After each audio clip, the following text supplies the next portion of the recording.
نحمده ونصلي علی رسولہ الکریم اما بعد۔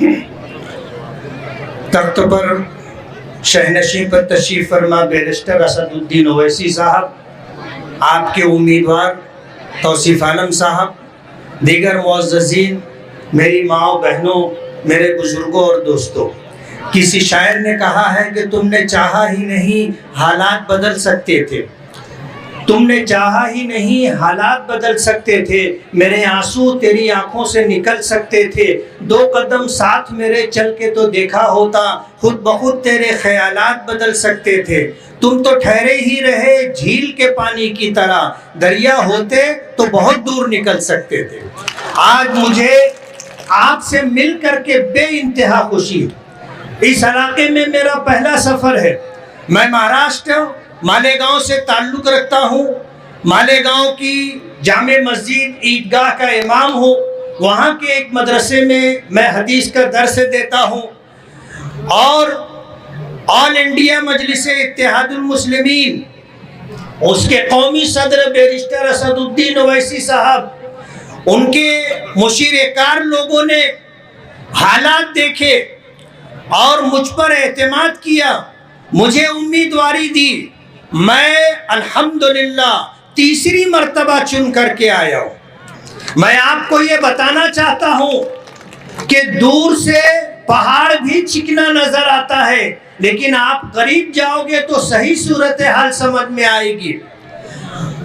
اعتماد ملنے کے بعد میں نے اپنی کانسٹیٹنسی میں لوگوں کی بنیادی سہولیات کے لیے کام کیا، اور 499 کروڑ روپیہ ایم آئی ایم میں رہتے ہوئے، فرقہ پرست پارٹی کی سرکار کے رہتے ہوئے میں نے حاصل کیا، اور اپنے کانسٹیٹنسی کی وکاس کا میں نے کام کیا ہے۔ میں آج آپ کے درمیان آیا ہوں، مجھے تفصیل سے بات کرنی تھی لیکن وقت اجازت نہیں دیتا، اور ہم خود بھی بیرسٹر اسد الدین اویسی صاحب کو سننا چاہتے ہیں۔ میں آپ کو بتاتا ہوں کہ آپ خوش قسمت ہیں کہ پورے دیش میں، پورے بھارت میں سب سے زیادہ پسماندہ ریاست بہار ہے، اور بہار میں سب سے زیادہ محروم علاقہ سیمانچل کا ہے۔ آپ کا جرم اتنا ہے، ہمارا جرم اتنا ہے کہ ہم ایک اللہ کو ماننے والے، اسی کے آگے سر جھکانے والے، اور ہم کبھی اللہ کے علاوہ کسی سے نہیں ڈرنے والے ہیں۔ آج جتنی سرکاریں رہی ملک کی آزادی کے بعد سے آج تک، انہوں نے آپ کو کیا دیا؟ بنیادی سہولتیں بھی نہیں ہیں۔ آج پارلیمنٹ میں اسد الدین اویسی کے علاوہ دیش بھر کی اقلیتوں کے لیے اور مسلمانوں کے لیے، ان کے مسائل کے لیے آواز اٹھانے والی ایک شخصیت ہے بیرسٹر اسد الدین اویسی صاحب۔ ہم مسلمان ہی نہیں، ملک کا پچھڑا ہوا اور ملک میں محروم کیا جانے والا ہر طبقہ آج بیرسٹر اسد الدین اویسی کو اپنا قائد مانتا ہے، اپنا سالار مانتا ہے، اپنا رہنما مانتا ہے۔ آج آپ کے درمیان ہم آپ سے کچھ لینے کے لیے نہیں آئے، ہم آپ کے مذہبی اعتبار سے، ایمانی اعتبار سے بھائی ہیں۔ آپ کا دکھ ہمارا دکھ ہے، آپ کی محرومیاں ہماری محرومیاں ہیں۔ ہم یہ چاہیں گے کہ آپ ترقی کریں، آپ کی آنے والی نسلیں ترقی کریں، ہم سر اٹھا کر کے جی سکے۔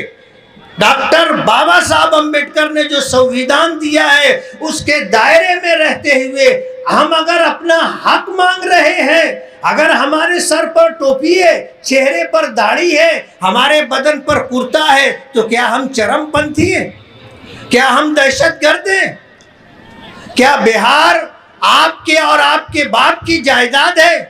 کوئی بہار سے، باہر سے، حیدرآباد سے اور مہاراشٹر سے آپ کے درمیان آپ کے حق کے لیے آواز اٹھانے کے لیے اور آپ کا حق دلانے کے لیے اگر آتا ہے تو کیا ہم نہیں آ سکتے؟ میں آج اس وقت آپ سے ایک گزارش کرنے کے لیے آیا ہوں۔ ہمیں اپنا حق لینا ہے، اور اس کے لیے سوجھ بوجھ اور سمجھداری کے ساتھ فیصلہ کرنا ہے۔ کچھ پیسوں پر اگر آپ بک گئے تو آپ بھی محروم ہو جائیں گے، آپ کی نسلیں بھی محروم ہو جائیں گی۔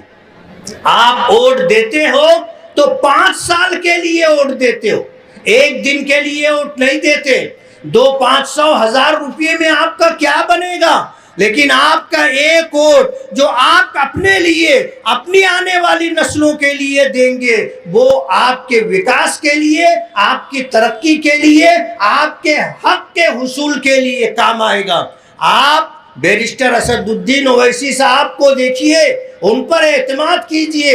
500 سے 550 ایم پیز اور سنسد لوگوں میں اگر آپ کی آواز ہے تو بیرسٹر اسد الدین اویسی، آپ کے حق کے لیے آواز اٹھاتا ہے تو بیرسٹر اسد الدین اویسی۔ آپ اعتماد کیجئے، بھروسہ کیجئے، مجلس اتحاد المسلمین کے امیدواروں کو کامیاب کیجئے، ہم آپ کو مایوس نہیں کریں گے۔ آپ کو آپ کا حق دلانے کے لیے ہم ہر ممکن کوشش کریں گے۔ مجھے امید ہے کہ آپ سوجھ بوجھ کے ساتھ، آپ اعتماد کرتے ہوئے، بھروسہ کرتے ہوئے، ہماری باتوں پر یقین کرتے ہوئے، آپ نے اگر مجلس اتحاد المسلمین کے امیدواروں کو کامیاب کیا، انشاءاللہ آپ کے دن بدلیں گے۔ آپ دیں گے ووٹ مجلس اتحاد المسلمین کے امیدوار کو۔